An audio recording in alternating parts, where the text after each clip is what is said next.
साहिब तारीख़ बगदाद ने लिखा है कि हज़रत अबू अब्दुर्रहमान फ़ारूक रहमतुल्लाह अलैह एक ताबी बुज़ुर्ग थे। आप अलैहिस्सलाम को अपनी ज़िंदगी में जिहाद पर जाने का बहुत ज़्यादा शौक़ था। आप अलैहिस्सलाम की हयात मुबारका में बनु उमैया का दौर आया और आपको जिहाद पर खुरासान जाना पड़ा।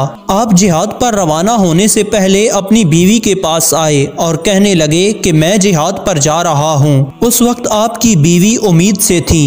आपकी बीवी आपसे कहने लगी कि मैं हामिला हूँ। ये सुनकर हज़रत अबू अब्दुर्रहमान फ़ारूक रहमतुल्लाह अलैह ने अपनी बीवी से कहा कि मैं तुझे और तेरे हमल को अल्लाह के सपुर्द करता हूँ। ये 30,000 दिरहम है, ये तू रख ले और मुझे इजाज़त दे दे कि मैं अल्लाह के रास्ते में जाऊँ। आप अलैहिस्सलाम ये कहकर जिहाद के लिए निकले। 1 माह, 1 साल, 2 साल गुजर गए, लेकिन हज़रत अबू अब्दुर्रहमान फ़ारूक की कोई ख़बर नहीं कि कहाँ गए। पीछे आपका बेटा पैदा हुआ, परवान चढ़ा, आपका बेटा जवान हुआ। आपकी बीवी की जवानी खावंद के इंतज़ार में ढल रही, दीवारों के साथ जवानी गुजर रही है। सियाही सफ़ेदी में बदल गई, बीवी की रौनक जरियों में बदल गई, जवानी बढ़ापे में बदल गई। वो फिर भी इंतज़ार करती रही कि कभी तो आएगा। 30 बरस गुजर गए, लेकिन हज़रत अबू अब्दुर्रहमान फ़ारूक रहमतुल्लाह अलैह का कोई पता नहीं। कभी खबर आती कि आप जिंदा हैं और कभी खबर आती कि आप खुरासान की सरहदों की हिफाजत करते हुए शहीद कर दिए गए हैं। 30 साल के बाद एक रात लोग इशा की नमाज पढ़ के घरों को जा चुके थे।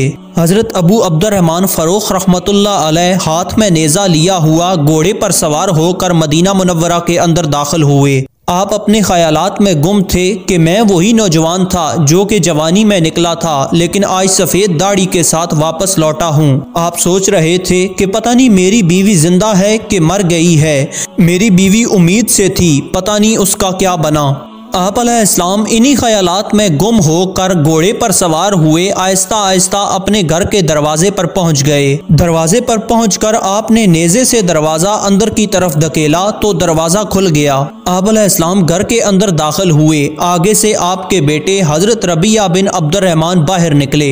आपने घोड़े की आवाज़ सुनकर देखा कि एक बड़े मियाँ हथियार सजाए हुए इनके घर में दाखिल हुए। ये देखकर हज़रत रबिया के तन बदन में आग लग गई।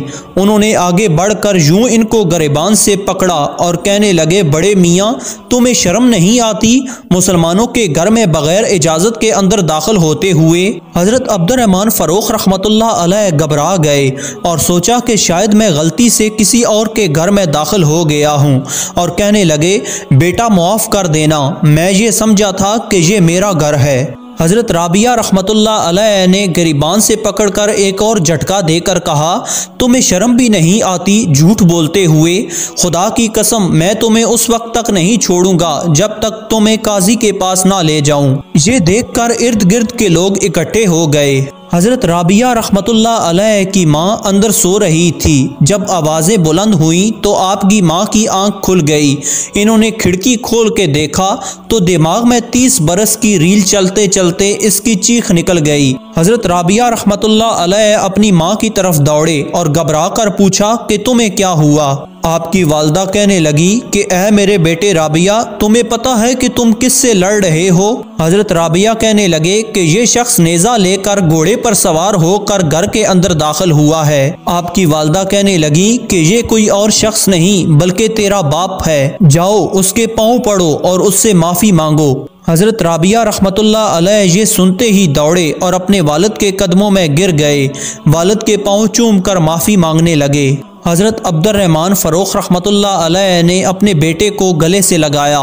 मियाँ बीवी की कहानी चलती रही। 30 साल के बाद फजर की अजान हो गई। हज़रत अब्दुर्रहमान फ़ारूक रहमतुल्लाह अलैह अपनी बीवी से कहने लगे कि जिहाद पर जाने से पहले मैं तुम्हें कुछ पैसे देकर गया था, उनको किधर लगाया है। आपकी बीवी ने कहा कि पहले मस्जिद में जाकर नमाज अदा कर आओ, वापसी पर बताऊंगी।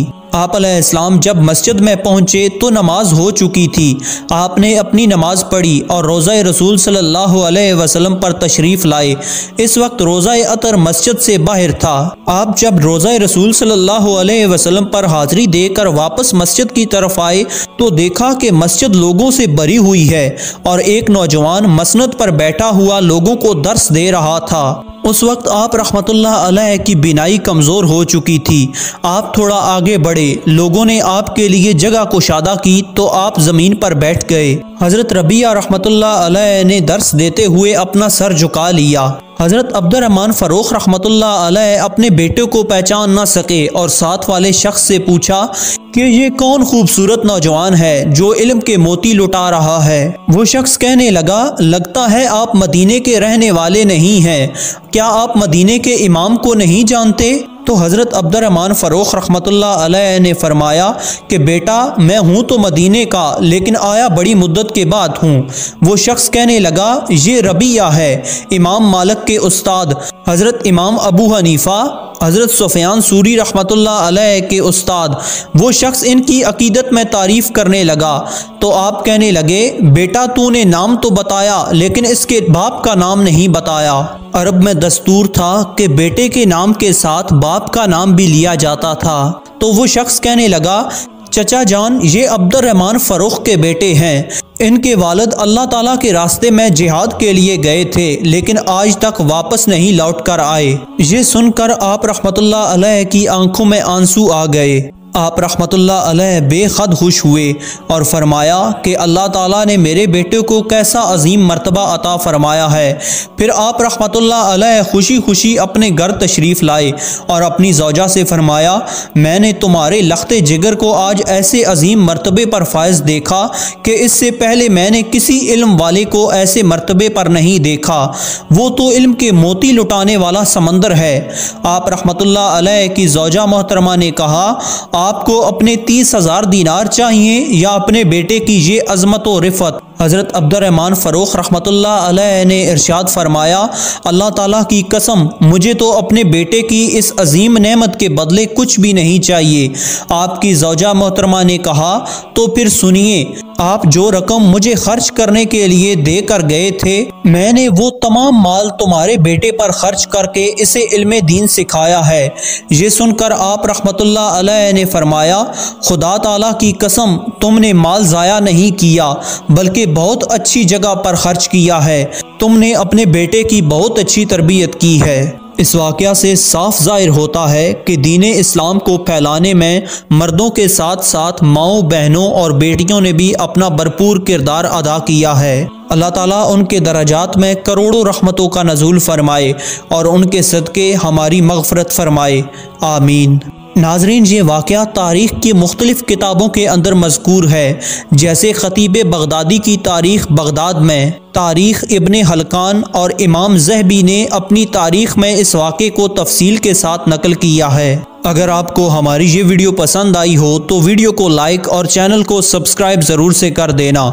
मिलते हैं एक और इंटरेस्टिंग वीडियो के साथ, तब तक के लिए अल्लाह हाफिज़।